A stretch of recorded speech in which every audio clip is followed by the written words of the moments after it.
Hello, everyone, and welcome to episode 7 of Let's Play Far Cry 4 here on the Doog Dog YouTube channel. As always, I am your host, Josh, and it's just me. Some of you might not remember this Let's Play, but I have recorded 6 episodes of this in the past, so I will link to the first episode both in the description below and at the end of this batch of episodes in case you want to go back and watch through the original 6 episodes of this channel. I haven't played this game since I did that because I wanted to keep playing it for the channel in specific, so I haven't done anything else. This is picking up exactly where I left off last time. But you're probably wondering where Dalton is. Well, Dalton is currently on vacation. And when Dalton is on vacation, I do solo Let's Plays so that when Dalton is unavailable, I do solo Let's Plays so that you guys don't get left in the dust for weeks at a time or however long, you know, while he is away. So I went out and I recorded episodes of this for the first time in a long time. Picking up exactly where we left off. This is the Xbox One version of Far Cry 4, and it is recorded off of an Xbox One X. Unfortunately, this is not an X-enhanced title. It just runs at standard 1080p, and the X upscales it to 4K, and I will upload it at 1440p and 60 frames per second for you guys. But it also does not run at 60 frames per second. This version of the game runs at 30. Which is unfortunate because this is a cross-gen title. You can tell just by looking at it graphically that this is a cross-gen title. It's good looking, don't get me wrong.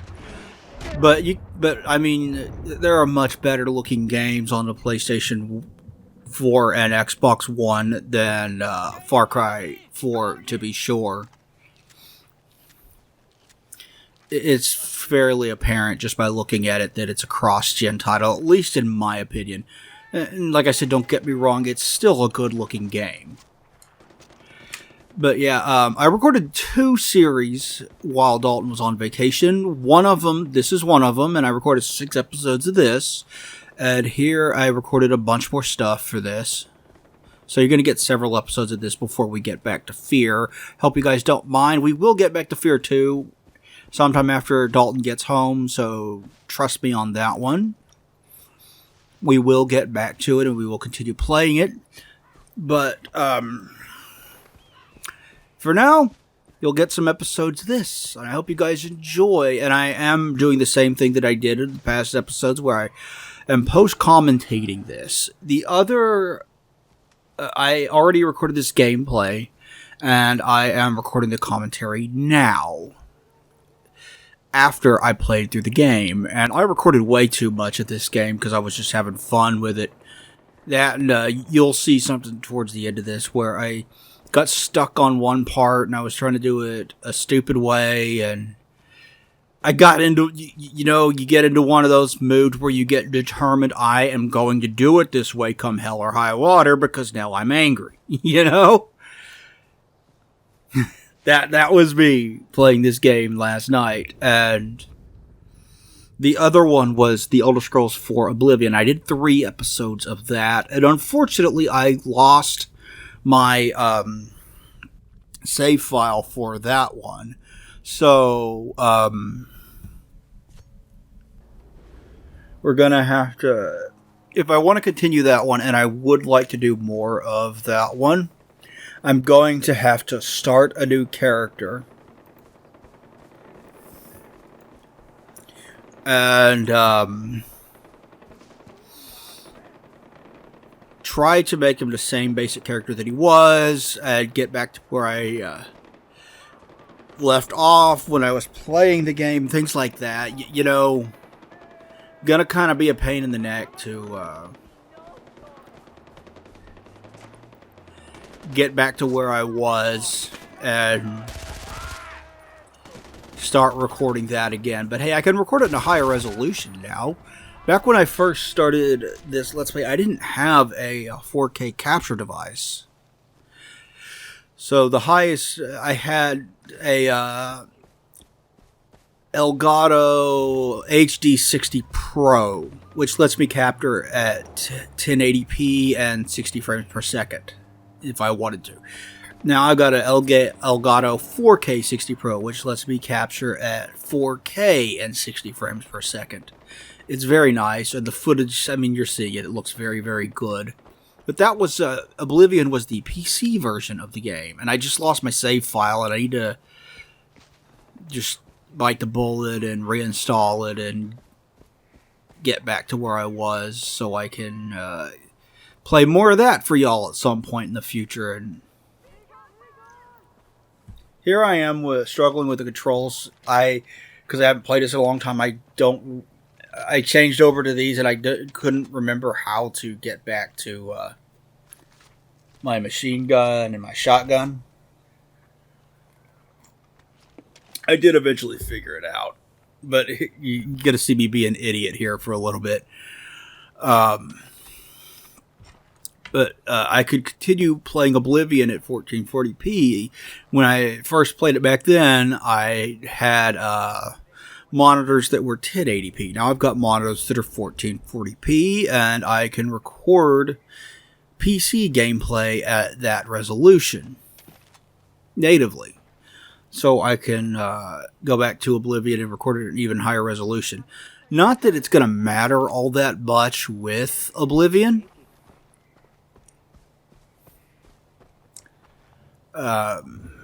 Because it's a 2006 game. It can only look so good. You know what I mean? But hey, it'll look sharp at 1440p, I'm sure. I really need to get back and do that. But for now, I was enjoying the hell out of playing this. No!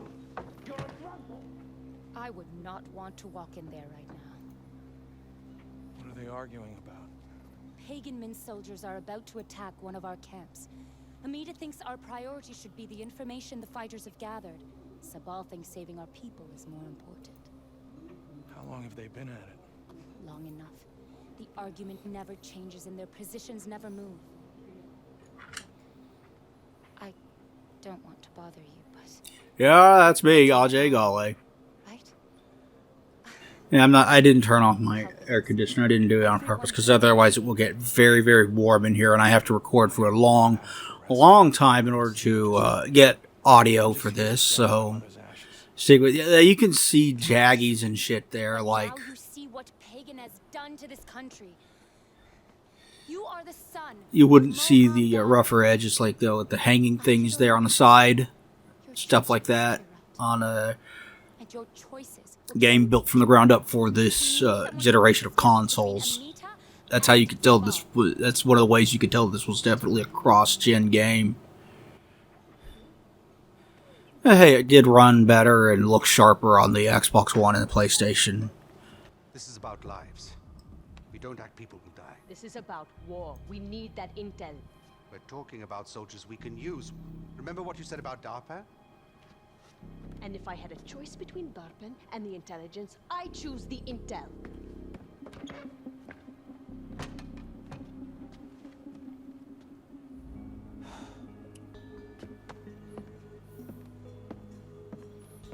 And here it's going to have you make a decision, and I didn't do this right away. I tried to run out to a point on a map, and it timed me out. Oops, whatever.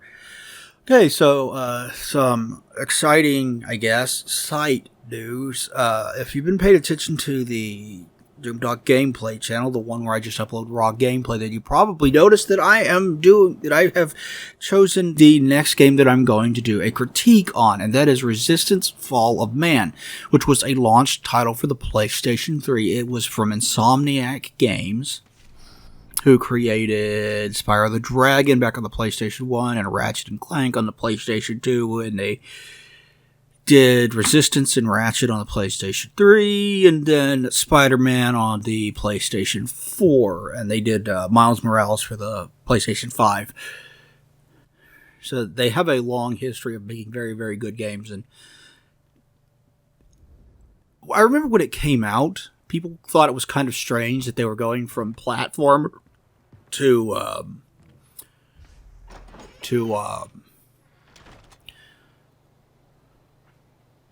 first-person shooter, but that was because people tend to forget about their early first-person shooter that they put out before Spyro. That was called, I think it was called Disruptor on the PlayStation 1.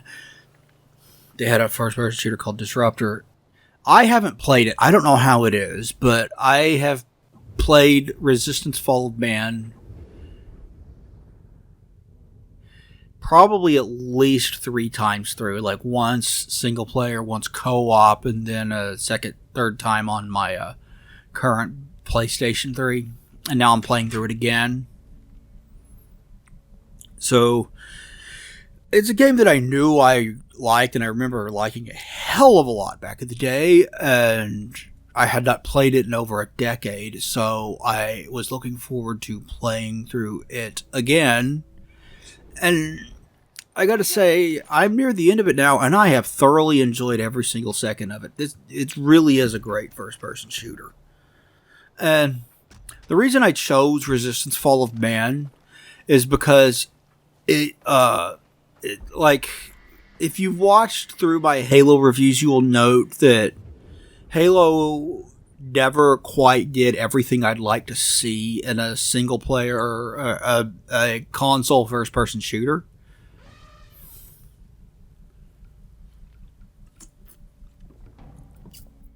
So this is kind of if Halo doesn't give me exactly what I want out of a console first person shooter, is there a game that does? And that game is Resistance Fall of Man for the PlayStation 3.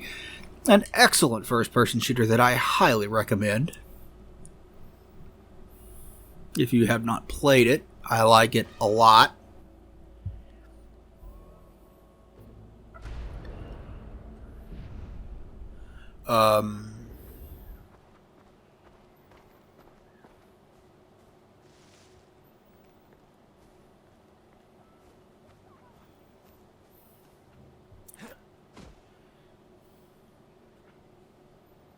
Amita, I can get you that intel. Okay. We've been hearing of a major attack for a while, and then Bunapur was hit, but it doesn't feel right. I think something big is coming, and the intel could confirm that. But we haven't heard from the camp since the attack, so watch yourself. Okay? I'm trying not to talk during cutscenes. This is, you're presented with a choice. You get to do one mission or the other. And they both have different opinions on what you should do. One's like, go get the intel. The other one's go save the people. So which is more important to the cause? Trying to save people from an attack. And see there, I left the mission area and it failed me. So now I got to go through all those cutscenes again. Oops.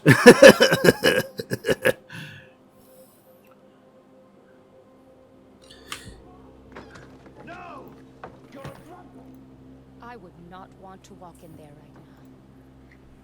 What are they arguing about? Pagan Min soldiers are about to But, attack one of our camps. Yeah, Resistance Fall of Man's an awesome first-person shooter. And I've been thoroughly enjoying it. And the whole thing is, if Halo doesn't give me exactly what I want out of a first-person shooter, is there a game that does? Or a console first-person shooter, rather. And that game is Resistance Fall of Man. It gives me everything I ask for in a first-person, health packs, doesn't adhere to the 2-weapon limit, you carry all your weapons at all times, things like that.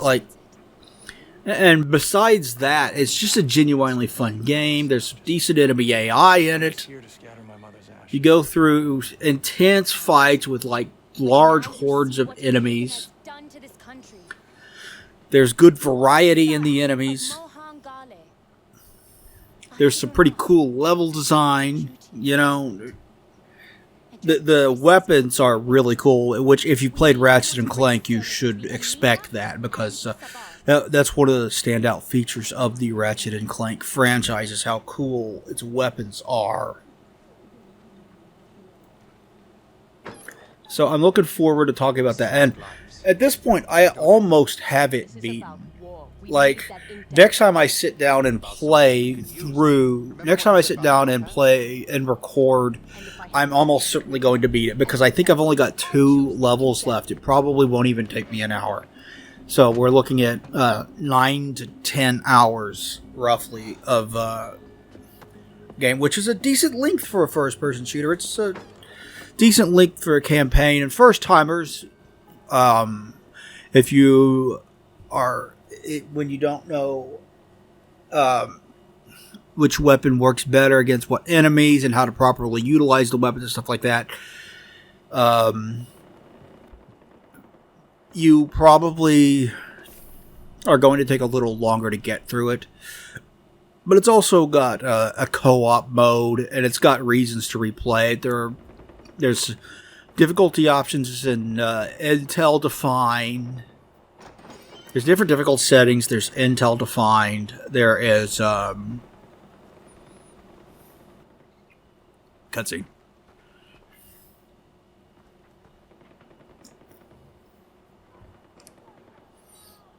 Amita, I can get you that intel. Okay. We've been hearing of a major attack for a while, and then Bunapur was hit, but it doesn't feel right. I think something big is coming, and the intel could confirm that. But we haven't heard from the camp since the attack, so watch yourself. Okay?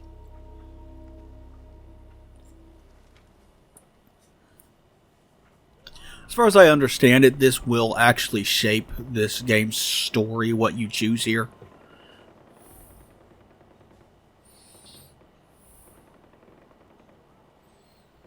How can I help? One of our camps is about to get overrun. Don't know when, but it could get messy. I need to send them all the support I can. So if you want to help, get over there, brother.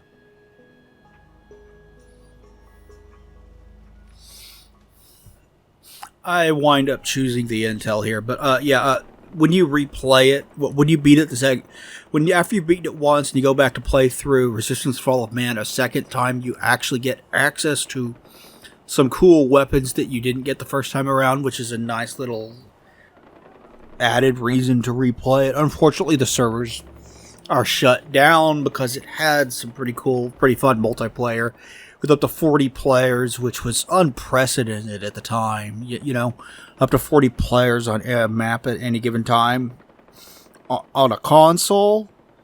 Nobody had heard of that in 2006 when it came out. It was a launch title for the PlayStation 3, and it was the launch title to have. It sold well too, like 3-4 million copies, something like that. Well enough to spawn a franchise. And I've done videos on Resistance in the past, a video on Resistance where I talked about the franchise as a whole.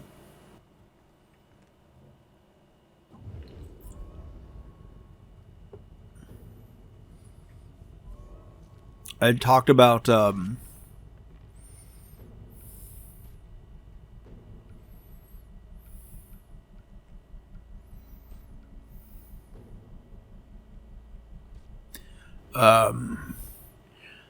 each game individually, 1, 2, 3, and the PlayStation Portable game, Resistance Retribution, which takes place in between 1 and 2, and is also very, very good. The only one I didn't talk about was the PlayStation Vita game, Burning Skies, which I don't actually own. I've never played it, so I don't know if it's any good or not. I just know I like the Resistance series a lot. There was even a novel or two when there were comics and there were toys. Like, Resistance was a fairly big deal back then. And I love that series, and I wish and I hope, I wish that we would get that series back.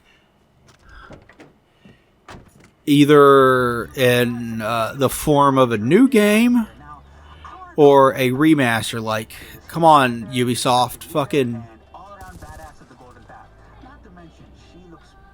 Come on, not Ubisoft, Insomniac. Give us a remaster of the Resistance games, all 3 of them on the PlayStation 5, 4K resolution, high dynamic range, and like ray tracing and shit. It will look amazing, and I would love every second of it, especially if you got that multiplayer back online. Resistance 2 had a online co-op mode where you would select one of 3 classes. There were the heavy weapons that had that would provide shields, and had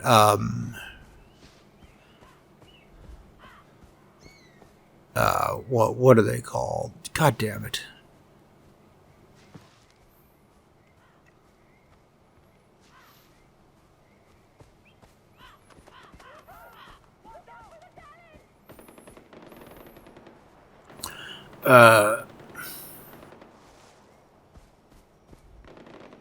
Miniguns, that's what they're called. They had miniguns, and they had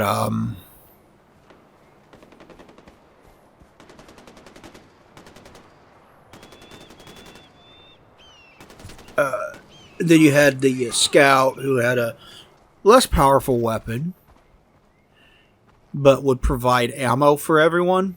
And then you had the medic, who would keep you all healed, and it was your job to hold off hordes of enemies and try to accomplish goals as a group. It was a lot of fun. And doing it with only 2 people is virtually impossible. It's very, very difficult, and made for a lot of intense gameplay, and you would level up your characters and get new items and abilities and shit like that as you played. It was awesome, and I played the shit out of it back in the day before they shut down the servers. So bring that back online. That would be awesome, and I would love that. Like, I'm not a big multiplayer guy, you guys know that, but I played that one a lot.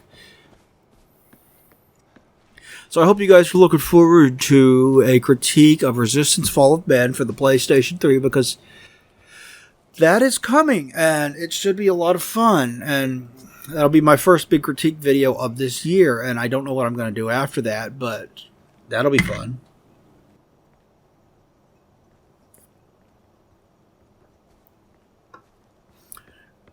Now, I have started transferring all my old content to both Rumble and Odyssey for the same basic reason that I use BitChute. I want to support websites that support the concept of free speech.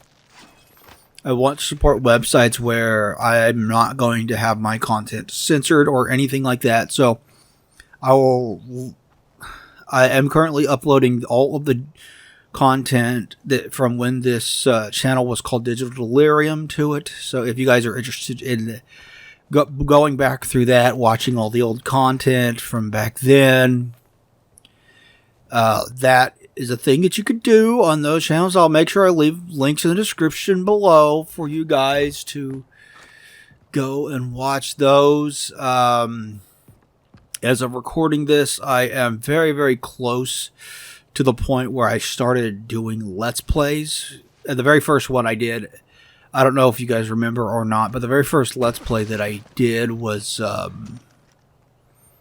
Doom. The original Doom, which I chose to do that one first because I know that game extremely well, and I could beat it on ultraviolence, which I did do, and get all the secrets and all the 100% kills, 100% secrets. You know, I kicked that game's ass when I did it. There were a few levels in Thy Flesh Consumed where I had trouble, because Thy Flesh Consumed is very, very difficult.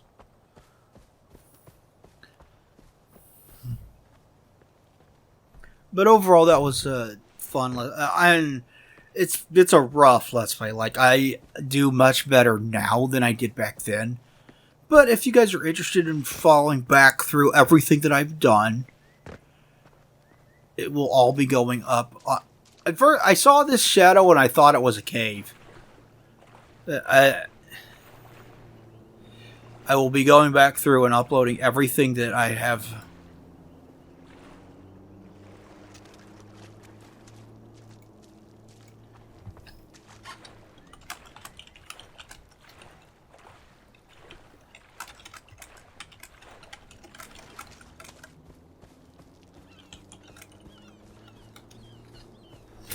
Everything that I have done, and I separated it into two channels on both of those. So there's a Digital Delirium channel, and when I get to the Doom Dog content, here I get attacked by a fish.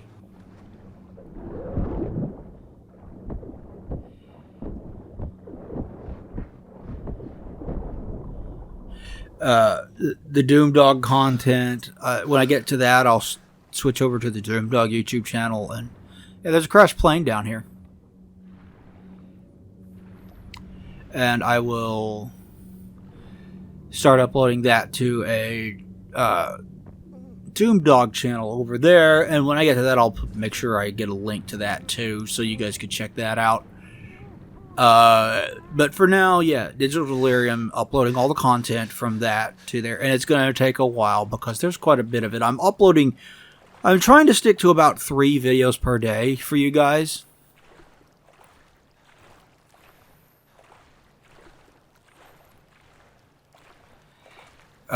But some days it doesn't quite work out that way. Like I'll have like a multi-part video that like I should upload all of this together or something along those lines, you know? Is what it is. Some of those early videos I still kind of like. Like the convulsion stuff was a lot of fun to do and shit like that. Still good stuff there. Still enjoyable stuff there. At least in my opinion. Maybe you guys aren't interested in it. Maybe you guys just want the Let's Plays and the reviews and the podcast. Speaking of the podcast, I'm hoping to do a brand new episode of it very, very soon. It's going to be me and Eric talking about the Xbox One, because if you don't know, Microsoft recently cut off production of the Xbox One. They're not making any more. The Xbox One, the Xbox One S, and the Xbox One X, which is what I have. Production will cut off on that. And they are not making any more. So we thought it would be a good opportunity to look back on it and just kind of reminisce about the Xbox One era. Shit like that. It's fun. It's fun. And the Xbox One era had a lot of problems for sure. Definitely had a lot of problems, especially at the beginning. Like, I don't know if you guys remember the beginning of the Xbox One era, when we were leading up to its release, how Microsoft just repeatedly shot themselves in the foot and essentially lost this generation of consoles before it even began as a direct result.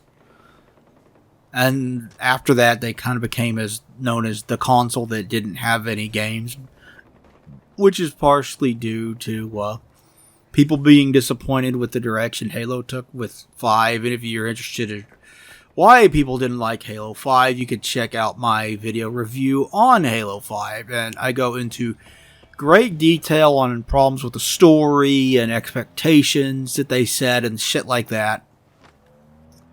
These little things are fun.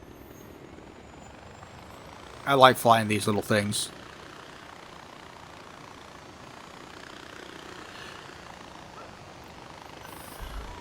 Beyond that, I think people were less interested in Gears of War this generation. They moved away from Marcus Phoenix and the main characters from the previous generation. Interest in that series seems to have cratered somewhat since 1, 2, and 3. Like, the prequel game that People Can Fly made, where you play as Baird, Gears of War Judgment, that